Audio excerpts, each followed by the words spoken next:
చూస్ country delight, live better. ఇప్పుడే country delight app ని download చేసుకోండి.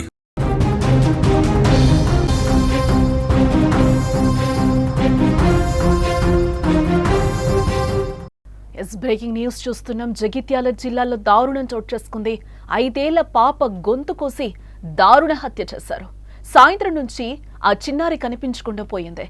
వారి ఇంటి సమీపంలో బాత్రూంలో బాలిక మృతదేహం గుర్తించారు. 5 ఏళ్ల చిన్నారిని ఇంత దారుణంగా ఎవరు చంపారు, ఎందుకు చంపారు? పరారీలో మృతదేహం లభించిన ఇంటి యజమానున్నట్లుగా తెలుస్తోంది.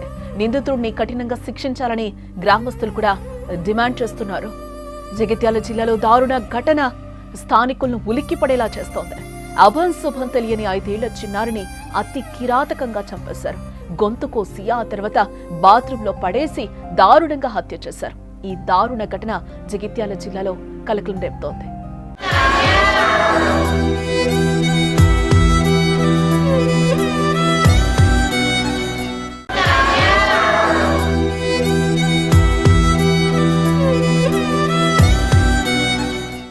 జగిత్యాల జిల్లా కోరుట్ల పట్టణానికి చెందిన బాలిక శనివారం సాయంత్రం నుండి కనిపించకుండా పోయినట్లుగా చెప్తున్నారు. దీంతో తల్లిదండ్రులు, స్థానికులు బాలిక కోసం వెతకడం అయితే ప్రారంభించారు. ఈ క్రమంలో వారి ఇంటి సమీపంలోని ఒక ఇంట్లోని బాత్రూంలో బాలిక మృతదేహాన్ని గుర్తించారు. బాత్రూంలోనే బాలిక గొంతు కోసి హత్య చేయబడిందని తల్లిదండ్రులు గుర్తించడం జరిగింది. బాలిక మృతదేహం లభించిన ఇంటి యజమాని పరారీలో ఉన్నట్లుగా తెలుస్తోంది. బాలిక తల్లిదండ్రుల ఫిర్యాదు మేరకు పోలీసులు కేసును నమోదు చేసి నిందితుడి కోసం గాలిస్తున్నట్లుగా తెలుస్తోంది. అయితే అభంశుభం తెలియని 5 ఏళ్ల చిన్నారి దారుణంగా హత్యకు గురి కావటం అందరినీ కలిసివేస్తోంది. ఈ ఘాతకానికి పాల్పడిన నిందితుడిని కఠినంగా శిక్షించాలని కూడా గ్రామస్తులు డిమాండ్ చేస్తూ ఉన్నారు. ఈ సంఘటనతో స్థానికులు భయాందోళనకు గురవుతున్నారు.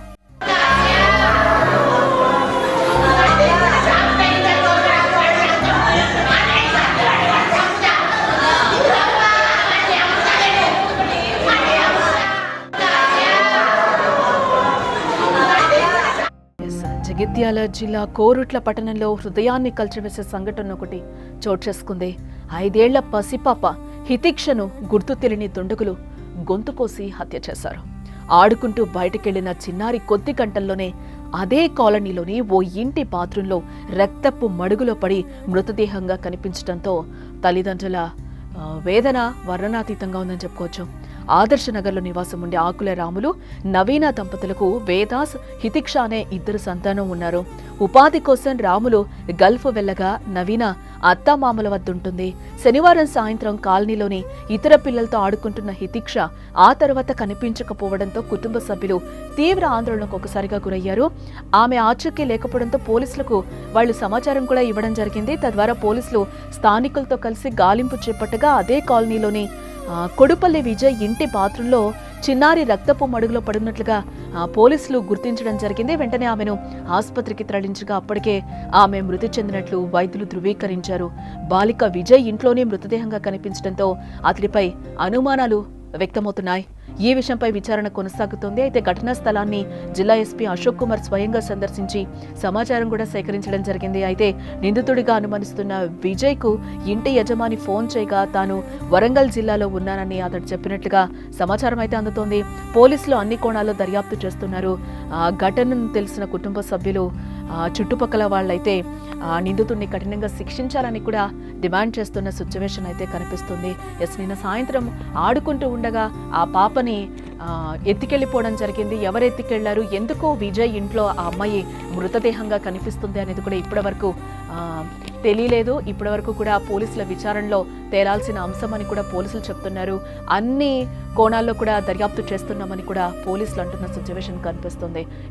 పాప తండ్రి కూడా గల్ఫ్ లో ఉన్నట్లుగా తెలుస్తుంది. ఉపాధి కోసం కూడా ఆయన వెళ్లారు. మదర్ ఎవరైతే ఉన్నారో నవీన అత్తమామలతో కూడా కలిసి ఉంటుంది అని కూడా చెప్తున్నారు పోలీసులు.